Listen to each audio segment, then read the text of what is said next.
Este é o Poder Público, a semana em debate pela secção de Política do Público. Susete Francisco. David Santiago. Viva, eu sou a Sónia Sapage e este é o Poder Público. Hoje estou aqui bem acompanhada para moderar este episódio e para lhe dar as boas-vindas a 2025. O novo ano político começou há 9 dias, sem grande agitação, diga-se, mas já temos alguns assuntos para analisar aqui, o que é bom para quem gosta de discutir política. Diria que hoje vamos tentar centrar-nos em 3 temas: o quase Conselho de Estado sobre Segurança que Marcelo Rebelo de Sousa não foi capaz de convocar, a interrupção voluntária da gravidez que de repente voltou a ser um tema e a guerra Centeno-Seguro no campo de batalha das presidenciais. Vamos começar pelo primeiro ponto que referi. André Ventura escreveu ao Presidente da República a pedir-lhe que reunisse o Conselho de Estado para discutir o estado da insegurança crescente em Portugal, e isto é entre aspas.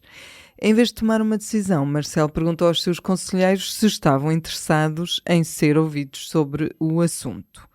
Susete, é falta de memória minha ou esta abordagem é inédita por parte de um Presidente da República?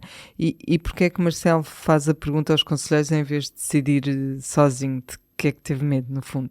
Não é falta de memória, não há memória de um Presidente da República ter pedido o conselho dos conselheiros de Estado sobre se um tema deve ser discutido neste órgão, que é o órgão de aconselhamento do chefe de Estado. É uma atitude um bocadinho estranha por parte do Presidente da República. O pedido é de André Ventura, que tem aqui o peso de ser ele próprio um conselheiro de Estado, mas julgo que isso por si só não explica a decisão de Marcelo, que argumenta a páginas tantas que, como o pedido foi feito por escrito, dando um enorme peso a isso, resolveu também por pedir por escrito aos conselheiros que se pronunciassem.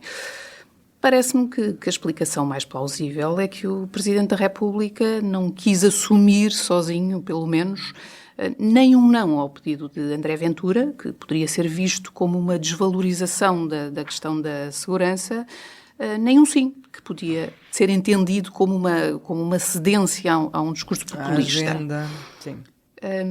Há que lembrar que não é só André Ventura que tem insistido muito no problema, na questão da segurança, mas também o Governo e, em particular, o Primeiro-Ministro com o discurso da percepção. Com a declaração ao país, não é? Uma espécie de declaração. Com este discurso que tem assumido da percepção de insegurança, apesar de Portugal ser um dos países mais seguros do mundo, que parece uma dicotomia muito contraditória.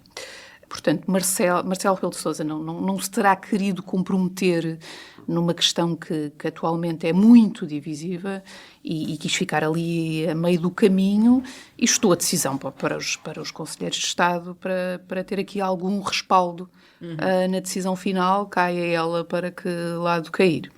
Nem todos lhe responderam, alguns responderam que não.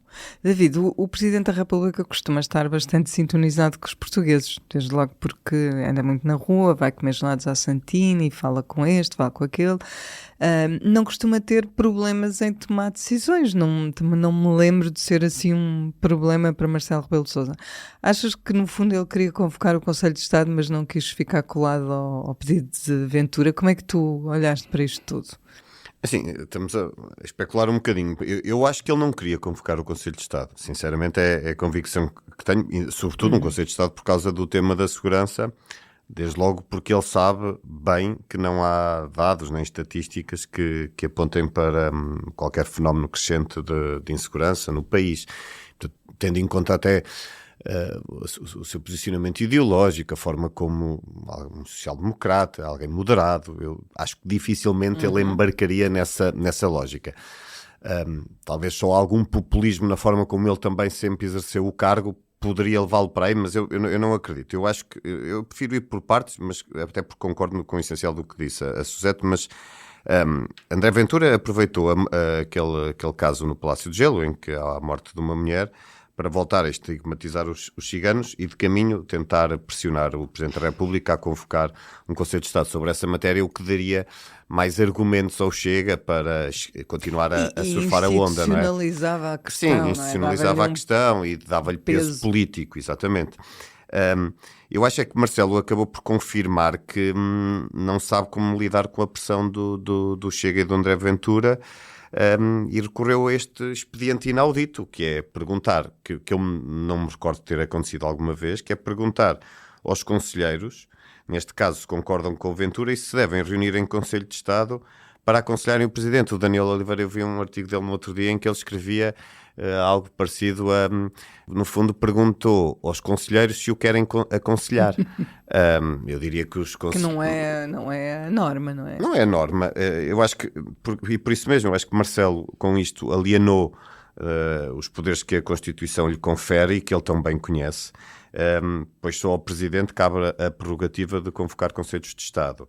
Por outro lado, relativizou o cargo que ocupa, que, como sabemos, é unipessoal. Portanto, esta tentativa de dividir responsabilidades é uma maneira de o tornar menos unipessoal, não é? E, portanto, acho que defrauda aquilo que é o seu próprio cargo. E depois, por outro lado, mostra medo de assumir uma posição contrária àquilo que vai sendo, àquilo que é a sua percepção das percepções, não é? Ou seja, há muito a percepção, vai havendo esta ideia da percepção de Percepção que devia ter sido a palavra do ano. devia ter sido, sim, pelo menos no fim do ano, sem dúvida.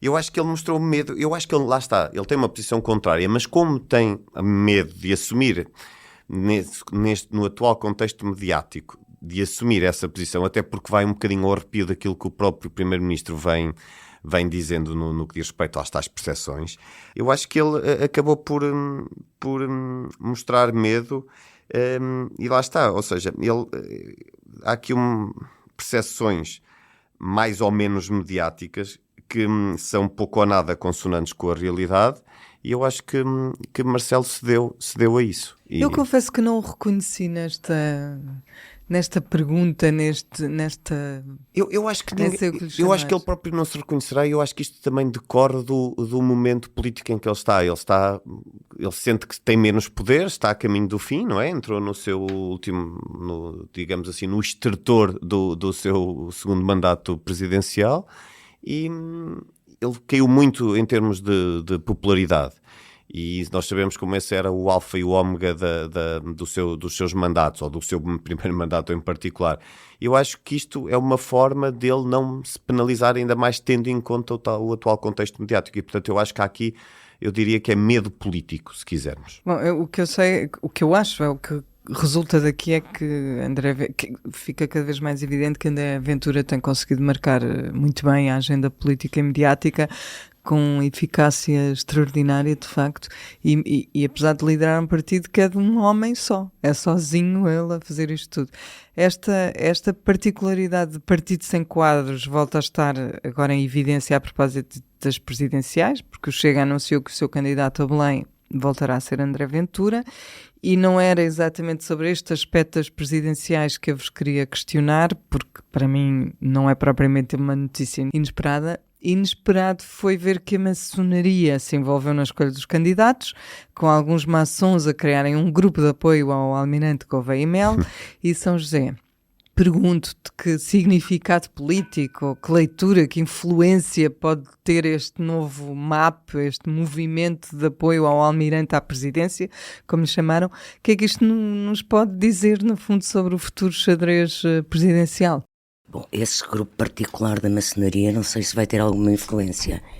Aliás, eu não sei quantos portugueses se preocupam com quem a maçonaria apoia ou não apoia. Ou sabem Achas sequer que o que a é influência hoje da sociedade na sociedade não é nenhuma? É subliminar, mas de fazer um movimento público não vejo que traga. O que eu sentia é que ele até tinha sido escolhido, quase. Pronto, uma certa maçonaria decidiu apoiar publicamente Gouveia e Mel. Haverá outros maçons que irão apoiar outros candidatos. Almoçaram com seguro aqui há uns tempos. Pronto. Portanto, isso não é por aí que determinará mais ou menos a possibilidade de uma vitória de Gouveia e Mel. Mas já se percebeu que Gouveia e Mel tem um movimento, colhe apoios em várias áreas políticas. A Opus Dei, segundo o Sol, também... Sim, mas também partidárias. Sim. Eu sei de pessoas do PS, até com importância na direção do PS, que não olham com horror para Gouveia e Melo, nem o classificam de direita. Aliás, ele colaborou bastante com o governo e com as estruturas de defesa institucionais e com o governo na área da defesa durante os mandatos de António Costa. Bom, ele foi escolhido. E depois foi escolhido para a coordenação das vacinas e, portanto, não é assim um nome que cria arrepios na espinha a muitos socialistas. Como haverá pessoas no PSD que irão apoiar. É certo que Gouveia e Melo neste momento tem a liderança das sondagens. É certo que começa a haver uma polarização muito grande, uma fragmentação de protocandidatos, não é? Porque quer à direita, quer à esquerda, há muitos nomes de que se fala. Mas eu continuo a achar que o quadro das candidaturas presidenciais só vai ficar fechada no verão. E que, mesmo que agora já em janeiro, fevereiro, o Ventura é 28 de fevereiro que anuncia, mesmo que haja mais pessoas a anunciar agora, fevereiro, março, até ao verão, o quadro não fica fechado, penso eu, e também admito que vai haver uma fragmentação à direita, que pode haver fragmentação à esquerda. Ia-te perguntar isso. Admito mesmo, não só o PC, o BE terem candidatos, como voltar a haver duas pessoas da área do PS que possam ser, não é? Já houve 3 eleições em que isso aconteceu, portanto, eleições presidenciais, portanto pode voltar a acontecer. E portanto, no verão ver-se-á o quadro final e ficará mais perceptível sobre a hipótese de uma segunda volta ou não segunda volta, que eu a esta distância admito que possamos novamente voltar a ter, pela segunda vez em Portugal, uma segunda volta das eleições presidenciais.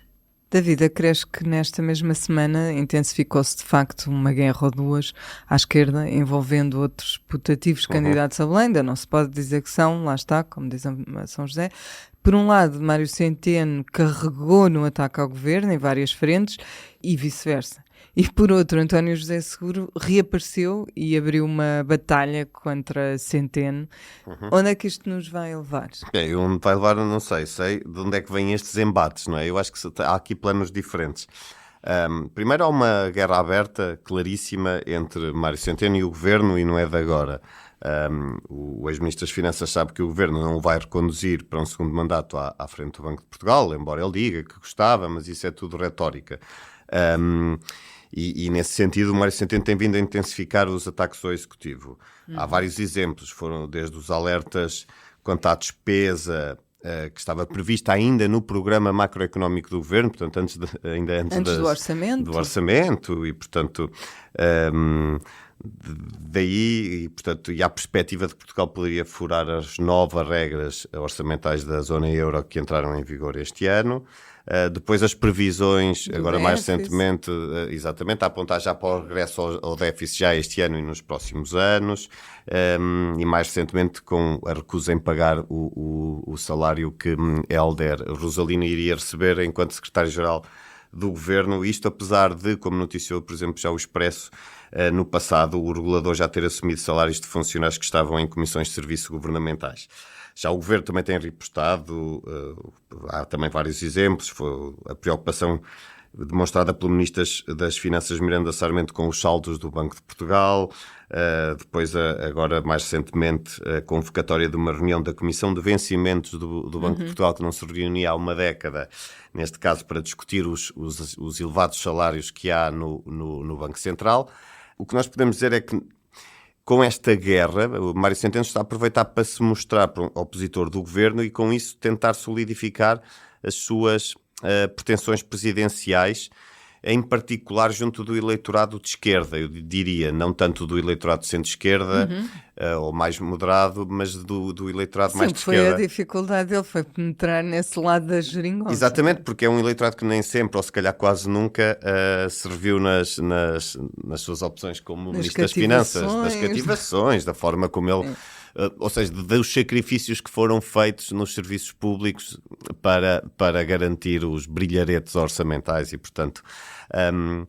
há aqui essa guerra, não é? E, portanto, essa guerra tem depois vários objetivos. Há os objetivos do governo com essa guerra e há os objetivos de Mário Centeno, que acho que são, sobretudo, neste caso, já a apontar para Belém. Nós temos depois, por outro lado, surgiu agora, mais recentemente, também a propósito desta questão do Hélder Rosalino, da possibilidade dele ir para secretário-geral, António José Seguro, basicamente, que ontem, esta quarta-feira, deixou claro que não vai resistir ao chamamento de Pedro Nuno Santos, que o incluiu no lote de presidenciáveis precisamente para tirar o tapete a Centeno, isto porque a reboque do apoio de costistas, de apoiantes de António Costa, parecia inevitável até há poucos meses uma candidatura de Mário Centeno aqui na área do PS e com o apoio do PS, e Pedro Nuno Santos precisava encontrar uma alternativa. A alternativa aparentemente terá sido, ou será uma delas, será Seguro. E Seguro, claramente, é isso que quer, demonstrou esta quarta-feira. Bom, para mim ficou muito claro quando ele criou uma conta de TikTok, que era um político que eu não imaginava entrar no TikTok. Também, sim, acho que, quer dizer, eu não tenho TikTok, mas vi, portanto não sei o que é que ele está a colocar na rede, mas São comentários, é totalmente sóbrio. É sóbrio, ok.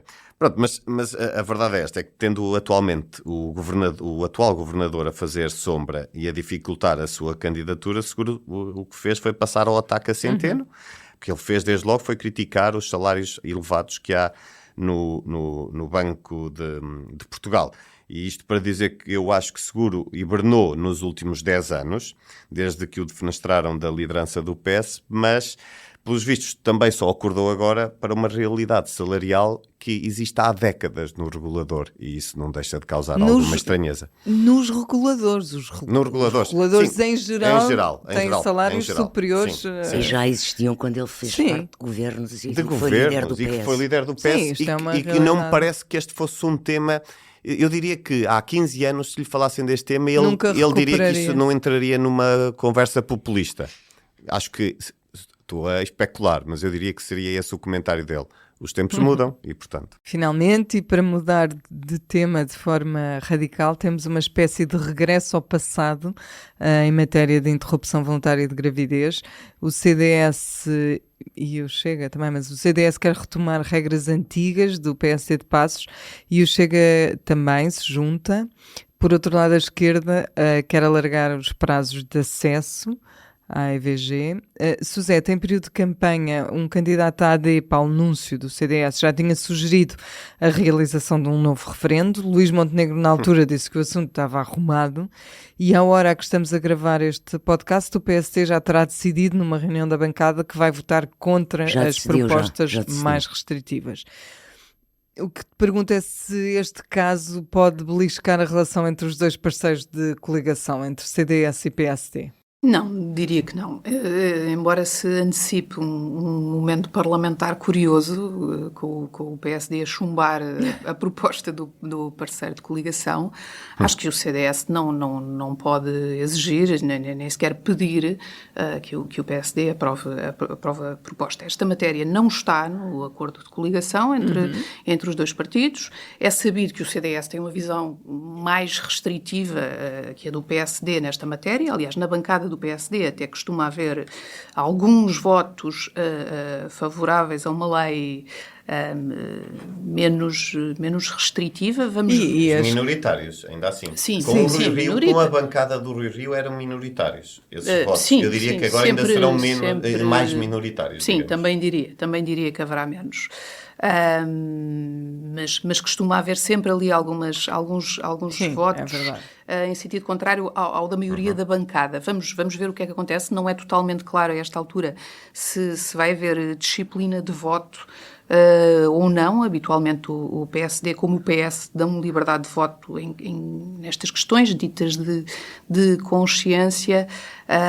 Mas aparentemente, do que se percebe até agora, a questão será relativamente pacífica, até porque o PSD, tendo como argumento a promessa eleitoral de Luís Montenegro de que não haveria alterações à lei nesta legislatura, que é absolutamente legítimo, não pode virar-se para a esquerda e dizer nós temos esta promessa eleitoral que não mexemos na lei e depois virar-se para a direita e aprovar alterações à lei. Seria mais ou menos... Provavelmente não aprovará nenhuma, nem uma nem outra, não é? Exato. É votar contra tudo. Vota contra tudo. Eu julgo que basta abster-se, fazendo as contas, basta abster-se na proposta do CDS mesmo abstendo-se e a esquerda chumba, chumba. com o PS.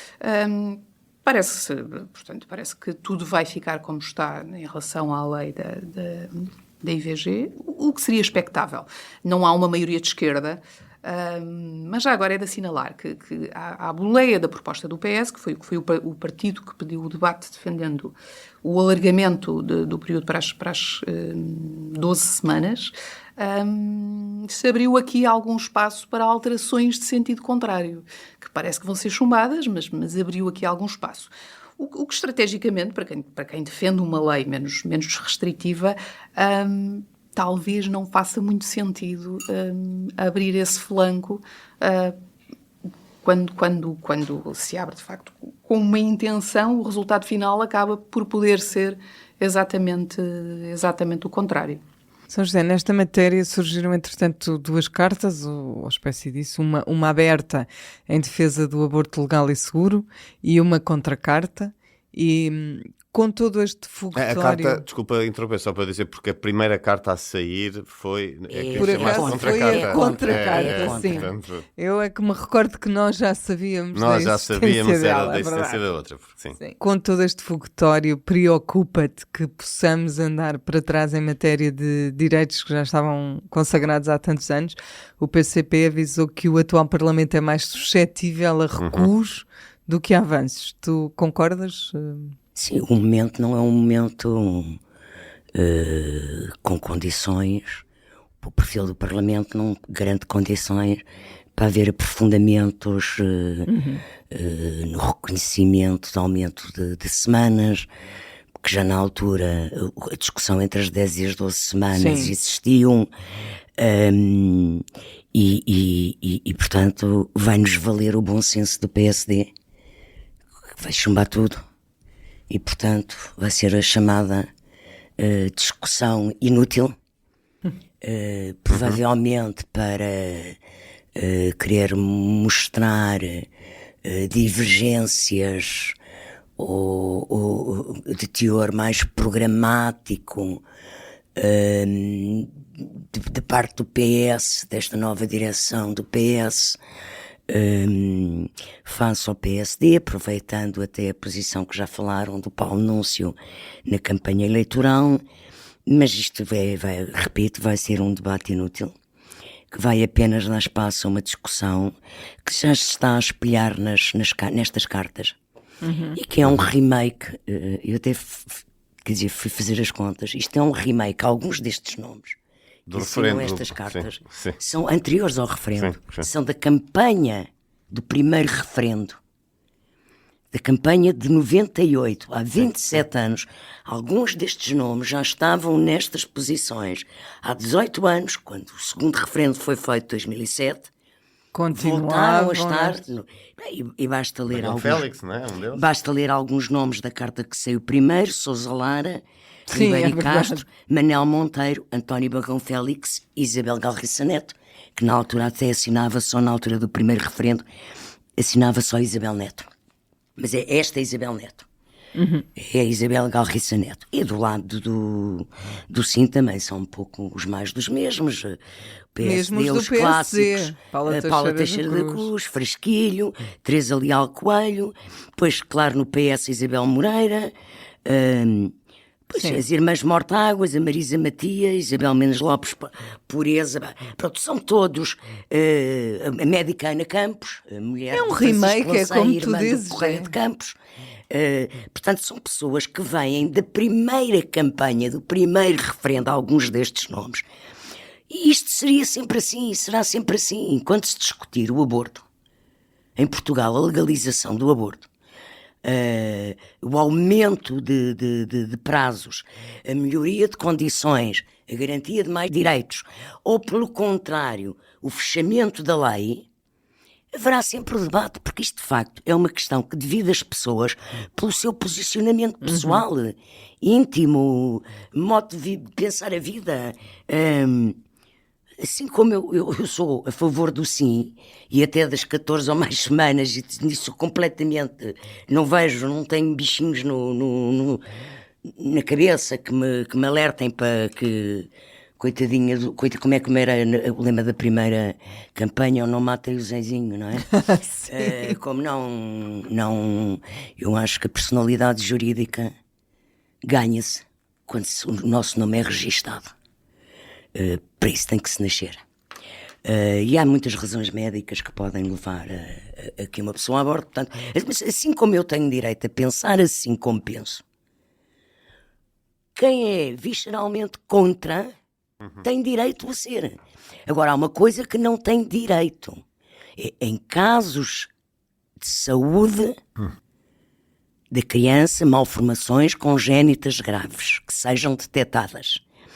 Em caso de saúde, risco de vida da mãe, ou graves lesões de saúde física ou psicológica da mãe, os prazos têm que continuar a ser dilatados. Sim. E essas situações têm que ser previstas. Não se pode obrigar ninguém a morrer porque tem um filho. Não se pode obrigar uns pais a ter um filho deficiente profundo. Bom, Ou que morre após a nascença. Aconteceu nos Estados Unidos, não é? Em certos estados. Vamos Sim. avançar para um rápido momento público e notório. Temos 1 minuto para cada um. Suzete. Eu destaco o debate parlamentar desta semana sobre segurança.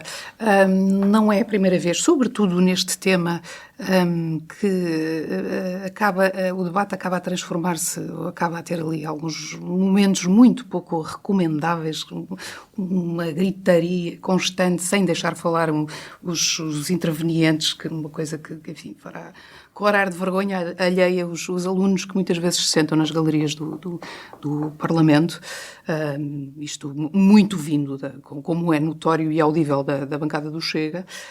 Por outro lado, queria destacar outra coisa deste debate. Esteve lá a Ministra da Administração Interna, que fez uma intervenção, mas ninguém se lembrou de interpelar a Ministra da Administração Interna sobre questões de segurança, o que mostra de facto que o Primeiro-Ministro... Num debate sobre segurança. O Primeiro-Ministro atropelou a Ministra da Administração Interna nestas questões de segurança e ela está aqui bastante secundarizada. David. E protegeram-na bem, não é? Ou não, ninguém lhe perguntando nada, nem questionando, acabaram por a própria oposição a protegeu. Eu volto a António José Seguro, estive ontem a ler coisas de António José Seguro até perto da meia-noite e, portanto, ele ontem no almoço na SEDES, com o seu apoiante de longa data, Álvaro Beleza, fez uma proposta que é tão inédita quanto, no meu entender, absurda, que é os orçamentos do Estado deixarem de ser votados como forma de garantir a estabilidade governativa, logo política. Ora, eu acho que Seguro se esqueceu que, mesmo quando um orçamento é chumbado, nada obriga a haver eleições e a abrir uma crise política. Isso é uma leitura presidencial de Isso é uma Marcelo. interpretação sui generis do atual presidente, que teve consequências, no meu entender, nefastas, mas isso já é outro ponto. Por outro lado, Seguro, e se é que eu bem entendi, porque a explicação não é muito clara, Seguro propõe que o Parlamento não vote o orçamento do Governo, mas admite que a oposição aprove um outro orçamento. E se tal acontecesse, dessa maioria política que aprovava o orçamento, resultaria uma nova governação. Ora, eu estou tudo menos seguro de que isso garantisse estabilidade. Não, mas isso era uma espécie Nem sei como é que a oposição apresenta um orçamento. Não, seria com A propostas de alteração. proposta de lei do orçamento é do Governo. Mas constitucionalmente. Presumo que ele simplificou em termos de linguagem. A minha interpretação é que, com muitas propostas de alteração, desvirtuavam o orçamento que tinha sido apresentado pelo Governo e era um novo orçamento, e então havia uma nova... Bem, eu estou certo, ou neste caso estou seguro de que isso não daria estabilidade nenhuma política, seria uma confusão, uma atrapalhada. Mudar todos os anos de governo, na prática. Quer dizer, também podes com eleições. Sim, não sei. Bem, eu acho que António José Seguro, de facto, está com vontade de ir para Presidente da República, mas tem que começar a pensar um bocadinho melhor naquilo que diz. É um conselho, uma sugestão. Aliás, isso deve fazer parte de um uma nova noção que ele também apresentou da política, que é que a preocupação do Presidente não deve ser tanto a Constituição, mas perceber o país. Não, pois, eu não percebi bem se ele diz que perceber o país é a Constituição. Mas pronto, é isso. O meu público notório é breve.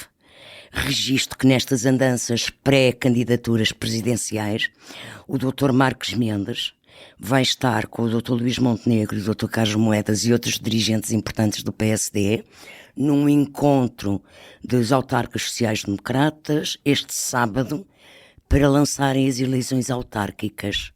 Qual é o argumento do Dr. Marcos Mendes estar presente, que nunca foi presidente sequer de uma Câmara? O facto de ter sido líder do PSD, nessa condição de ter sido responsável por autárquicas, aliás foi, mas muito importantes, foi ele que tirou Isaltino Moraes. E Carmona Rodrigues, Sim, não? Não, mas foi ele que Sim, eu lembro-me desse processo. Valentino, Loureiro, Todos. Sim, pronto.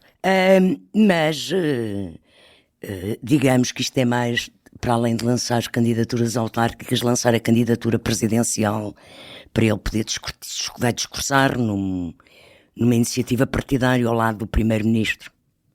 Portanto, é mais um passo. E assim chegamos ao fim de mais um episódio. Obrigada a todos. Voltamos na próxima quinta-feira. Até lá. O público fica no ouvido.